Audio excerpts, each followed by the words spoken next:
जय हिंद साथियों, आपका अपना YouTube channel SS success mission में बहुत बहुत स्वागत है।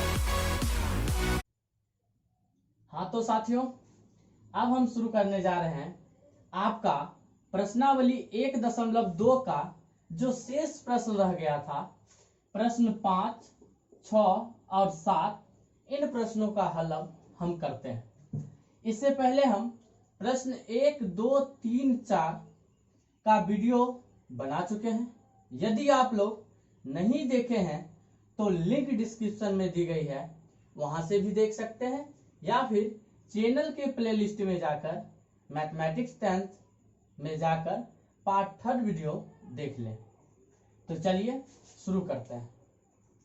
प्रश्न 5 नंबर प्रश्न।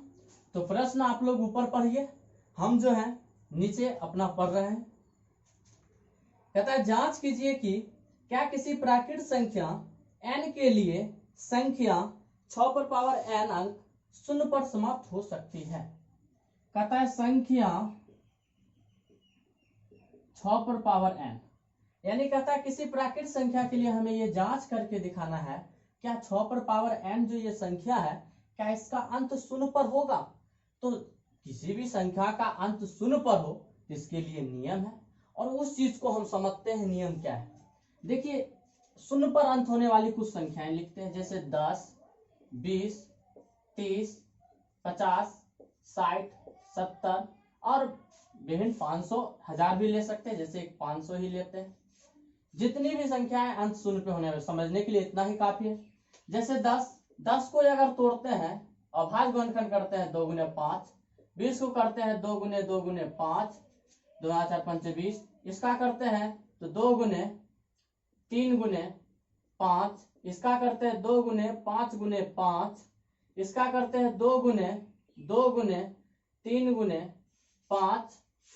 आगे देखते हैं 70 करते हैं तो 2 गुने 5 गुने 7, 500 की करते हैं तो 2 गुने 2 गुने 5 गुने 5 गुने 5, 4 4 5 20 5 100 100 5 500।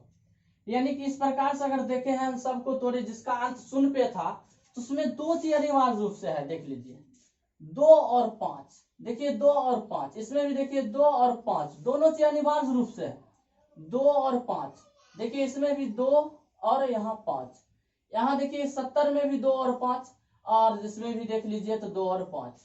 यानी कि इन सभी संख्याओं का अंत 0 पे इसलिए हुआ है क्योंकि इसके अभाज्य गुणनखंड में 2 और 5 शामिल है। तो यहाँ से एक नियम बनता है, किसी भी संख्या का अंत 0 पे तभी होगा जब उसके अभाज्य गुणनखंड में 2 पर पावर n गुने 5 पावर m शामिल हो, यानी दोनों शामिल हो। अगर कोई एक भी गायब हुआ तो दोनों संख्याओं का किसी संख्या का अंत 0 पे नहीं होगा। तो कैसे देख लेते हैं, जैसे कि हम बात करते हैं 18 ही तोड़ के देखते हैं, 2 गुने 3 गुने 3। तो इसमें देखिए 2 तो है लेकिन 5 नहीं है, इसलिए इसका अंत 0 पे नहीं हुआ, बल्कि किस पे हुआ, 8 पे हुआ। एक देखते हैं जैसे 15 है, 3 गुने 5, इसमें देखिए 5 है लेकिन इसमें 2 नहीं है, इसलिए इसका अंत किस पे नहीं हुआ, तो 0 पे नहीं होकर कहां हो गया, 5 पे हो गया। अब हम देखते हैं संख्या 6 पर पावर n का अंत 0 पे हो रहा है या नहीं। तो सबसे पहले हम इसका क्या करते हैं, गुणनखंड करते हैं। तो 6 पर पावर n को अगर हम तोड़ेंगे तो क्या टूट के आ सकता है, 6 को तोड़ते हैं 2 गुने 3, तो आ गया 2 गुने 3 और पावर n। क्या हम इसको 2 बार लिख सकते हैं, पावर n है तो दोनों में पावर है तो अलग कर सकते हैं, 2 पर पावर n गुने 3 पर पावर n। तो देखिए संख्या 6 पर पावर n का जो हम गुणनखंड किए, क्या इसमें जो है 5 पावर n शामिल है, नहीं है, सिर्फ इसमें 2 पर पावर n शामिल है और 5 पावर n शामिल नहीं है। और अभी हम क्या नियम देखें, किसी भी संख्या का अंत 0 पे कब होगा, जब उसमें 2 और 5 दोनों शामिल हो, कम से कम एक बार, दोनों कम से कम एक बार, समान हो ना हो से कोई अर्थ नहीं, लेकिन एक बार होना चाहिए। तो नहीं हुआ तो बस नियम लिख देंगे, चूंकि किसी संख्या का अंत, किसी भी संख्या का अंत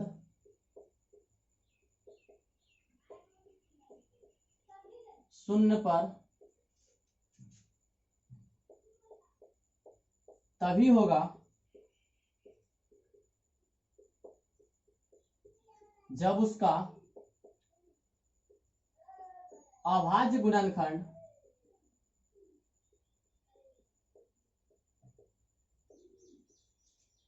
में 2n गुने 5n शामिल हो। देखिए पावर n m अपने मन से कुछ भी रख सकते हैं, इसका वैल्यू कुछ भी आ सकता है, इसलिए हम अपने मन से कभी n तो कभी m भी रख सकते हैं, लेकिन यहाँ n है इसलिए दोनों को n में लिए। किसी भी संख्या का अंश शून्य पे तभी होगा जब उसका अभाज्य गुणनखंड क्या हो, अभाज्य गुणनखंड में 2n गुने 5n शामिल हो। तो क्या इसमें शामिल है? नहीं है, इसीलिए सिंपल से देखे इसमें 5n शामिल नहीं हो है, इसीलिए संख्या 6n का अंत 0 पर नहीं होगा।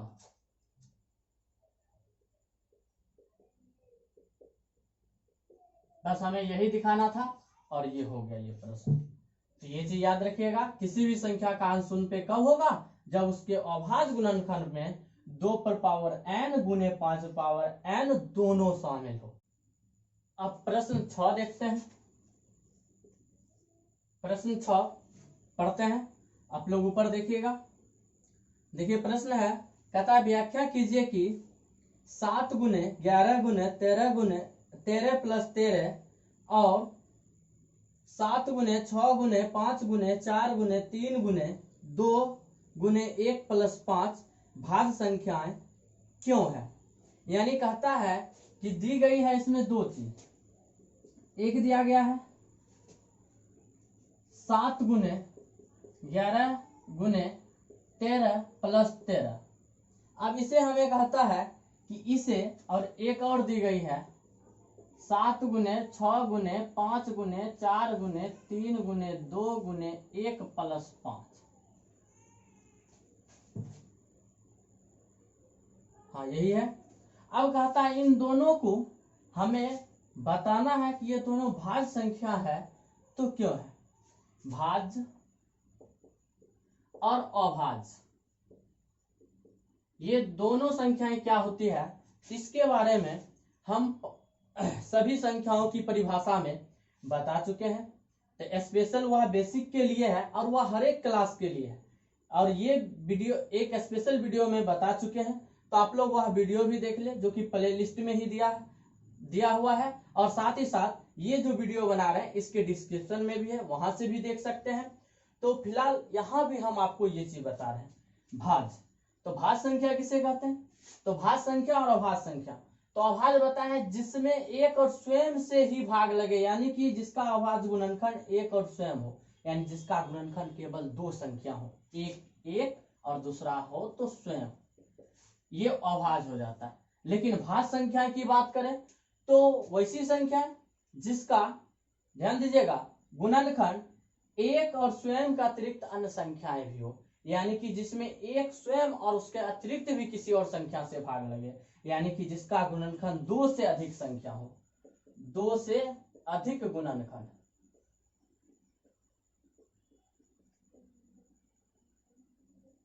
जब दो से अधिक गुणनखंड हो तो वह क्या होगा, भाज्य संख्या होगा। तो अब हम चलते हैं इस प्रश्न पे और फिर वहां बताएंगे। तो देखिए एक नंबर प्रश्न जो है, ये 7 गुने 11 गुने 13 प्लस 13, इसको यदि हम हल करते हैं तो सबसे पहले देखिए दोनों में 13 मिला है, प्लस में 7 है, दोनों हम कॉमन ले सकते हैं। कैसे, तो आप लोग ये पढ़े होंगे, जैसे 5x रहता है प्लस 10 ही है तो दोनों में 5 मिल रहा है, 5 कॉमन कर लेते हैं। ठीक उसी प्रकार से यहाँ पर है, यहाँ पे हम क्या करते हैं, दोनों में से 13 कॉमन कर लेते हैं। यदि हम कॉमन कर लिए तो क्या बच गया, 7 गुने 11 और प्लस में 13 तो निकल गया, कुछ नहीं तो एक बचा गुना में, एक लिखे ना लिखे उससे कोई इफेक्ट नहीं पड़ता है, और 13 निकाल लिए तो प्लस में एक बचा, तो प्लस एक लिखना जरूरी है, क्योंकि गुना में एक है, 1 गुने 11 11 हो जाएगा, लेकिन प्लस एक है तो वह जुट जाएगा, तो प्लस एक। अब आगे देखते हैं, 13 11 सत्ते 77 और प्लस में 1। अब ये क्या करते हैं, दोनों को जोड़ देते हैं। 13 गुने 77 1 78। अब देखिए यदि हम इन दो संख्याओं को गुना करते हैं तो कुछ बड़ा संख्या आएगा, लेकिन गुना करे ना करे यहाँ पर कोई विशेष आवश्यकता गुना की नहीं है, हम इसलिए नहीं करेंगे। वैसे कर भी सकते हैं लेकिन हम नहीं करेंगे। क्यों नहीं करेंगे, जैसे देखिए अगर 3 गुने 5 ही दे और पूछे ये भाज्य संख्या है या नहीं, तो हम लिखेंगे है, क्योंकि गुना करके क्या आएगा 15, तो 15 में 3 से भाग लेगा, 5 से लेगा, 1 और 5 से भी लेगा। ठीक उसी प्रकार 13 गुने 78 है, गुना करके कुछ भी संख्या है तो उसमें 13 से भाग लेगा, 78 से लेगा। अब 78 में जिन जिन संख्या से भाग लेगा वे सब भी संख्या आ जाएगी, एक भी आएगा, जो संख्या गुना करके आएगा वह भी आएगा। तो कहे तो इस प्रकार से जो दोनों संख्या गुना करके जो संख्या आएगा उसका गुणनखंड 2 ना होकर 2 से अधिक संख्या होगी, इसलिए ये क्या हो जाएगी भाज्य संख्या। तो सीधे लिखेंगे, चूंकि 7 गुने 11 गुने 13 और प्लस 13 का गुणनखंड 2 से अधिक संख्या है।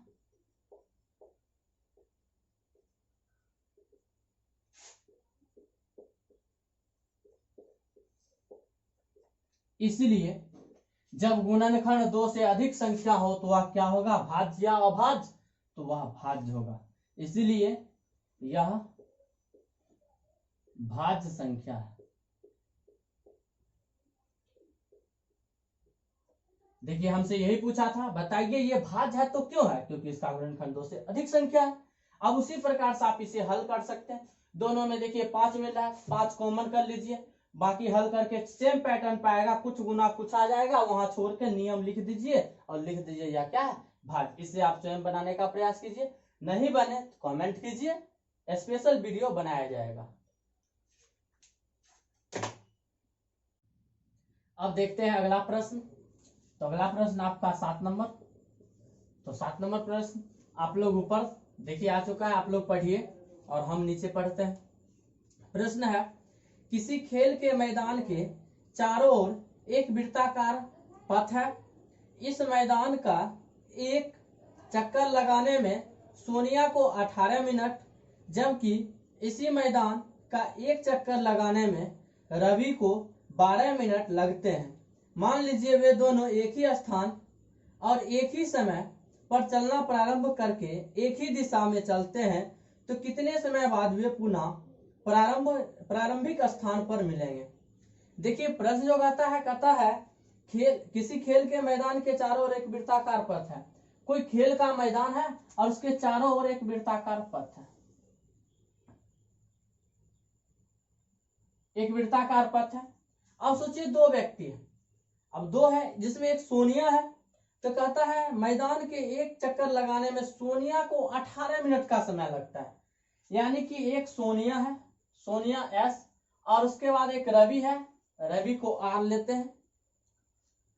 कहता है सोनिया द्वारा 18 मिनट लगता है एक चक्कर लगाने में, और रवि द्वारा जो है 12 मिनट लगता है एक चक्कर लगाने में।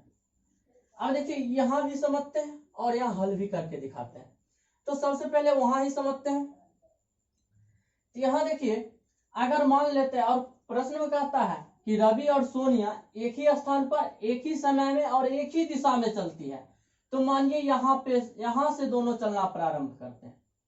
अब ये प्रारंभिक बिंदु है, दोनों का प्रारंभिक बिंदु यही होगा। ये अगर दिशा इधर होगा तो दोनों का सेम दिशा होगा और दोनों का टाइमिंग भी यहां से सही चलेगा। जैसे मानते यहां से 0 समय है और 1 मिनट करके इसे बढ़ता है, और यहां से दोनों नीचे सोनिया लेते हैं, ऊपर रवि लेते हैं। अब मानते हैं रवि अगर एक चक्कर लगाएगा यहां से यहां, इस प्रकार से चक्कर पूरा घूम के यहां आएगा, तो इसे कितना समय लगेगा। गौर कीजिए, रवि को एक चक्कर लगाने में 12 मिनट, ये एक चक्कर 12 में लगाएगा। लेकिन वहीं अगर सोनिया की बात करते हैं तो 12 मिनट में ये जो है काफी नजदीक पीछे ही रहेगा, लगभग यहां रहेगा, क्योंकि 12 मिनट ध्यान दीजिए, इसका चक्कर पूरा कितना होता है सोनिया को होता है 18 मिनट में, तो 12 मिनट में लगभग ये काफी पीछे रहेगी। तो तब तक ये क्या 18 मिनट में जब ये यहाँ आकर चक्कर पूरा करेगी 18 मिनट में, तब तक गौर कीजिए रवि जो है इसका आगे की ओर बढ़ जाएगा, 12 से 18 इसका लगभग का यहाँ पहुंच जाएगा। इसी प्रकार ये चक्कर चलता रहेगा और रवि का दूसरा चक्कर लग जाएगा कितना में, 24 मिनट में इसका दूसरा चक्कर लग जाएगा, और तब की सोनिया का लगभग 24 मिनट यहाँ जाकर लगभग पूरेगा। फिर यहाँ से सोनिया पूरा करके चक्कर जब 36 मिनट में अपना ये दूसरा चक्कर पूरा कर लेगी, तब जाकर रवि का भी 36 मिनट में, मान लीजिए यहाँ से शुरू हुआ 24 में, तो 36 में जाकर रवि का भी क्या होगा, शुरू हो खत्म होगा। तो कहे तो जिस स्थान पे से दोनों चला था उसी स्थान पर लगभग 36 मिनट, लगभग नहीं एक्यूरेट कहिए 36 मिनट में जाकर मिलते हैं उसी स्थान पर। तब ये प्रश्न को हल कैसे करेंगे, ऐसे तो देख लिए 36 मिनट, लेकिन अब यहां देखते हैं हल कैसे करेंगे। तो हल करने के लिए सबसे पहले सोनिया द्वारा एक चक्कर लगाने में, सोनिया द्वारा एक चक्कर में लगा समय में लगा समय 18 मिनट, सोनिया को 18 मिनट लगता है। उसी तरह रवि द्वारा एक चक्कर लगाने में लगा समय कितना होगा, 12 मिनट। अब चूंकि कहता है दोनों कब जाकर मिलेगा, प्रारंभिक स्थान अगर समान हो तो अंतिम स्थान कब जाकर दोनों का समान होगा, तो दोनों का आप क्या कीजिए, एलसीएम निकाल लीजिए। तो निकालते हैं। एलसीएम निकालने का दो तरीका है, या तो अभाज्य गुणनखंड अपनाइए या भाग विधि। तो हम यहाँ अभाज्य गुणनखंड निकाल लेते हैं, लेकिन भाग विधि बहुत आसान होगा। तो हम करते हैं 12 का 2 से 6, 2 से 3, 18 करते हैं 2 से 9, 3 से 3। इसका निकालते हैं एलसीएम। तो देखते हैं एलसीएम। एलसीएम के लिए क्या बता चुके हैं, दोनों में देखते हैं और जो ज्यादा बार रहता है, जैसे कि 12 का देखिए गुणनखंड है 2 गुने 2 गुने 3, और इसका है 2, 18 का है 2 गुने 3 गुने 3। तो 18 में 2 एक ही बार आया, जबकि 12 में 2 2 बार आया, इसलिए 2 गुने 2 लेंगे, ज्यादा बार। उसी प्रकार देखते हैं, अब इसमें देखिए 3 एक ही बार है, जबकि नीचे 18 में 3 2 बार है, इसलिए लेंगे 3 गुने 3। और दोनों को गुना करेंगे तो क्या होगा, 2 दूना 4, 4 तिया 12 और 12 तिया 36। इस प्रकार से देखें तो एलसीएम इसका क्या आ गया, 36। बस अतः 36 मिनट बाद दोनों अपने प्रारंभिक स्थान पर मिलेंगे। लिख दीजिए, हो गया आंसर। अतः 36 मिनट बाद, प्रश्न में देखिए कहता है, प्रश्न में कहता है कि कितने समय बाद वे पुनः प्रारंभिक स्थान पर मिलेगा। अतः 36 मिनट बाद दोनों अपने प्रारंभिक स्थान पर मिलेंगे या मिलेगा, अपने प्रारंभिक स्थान पर मिलेगा।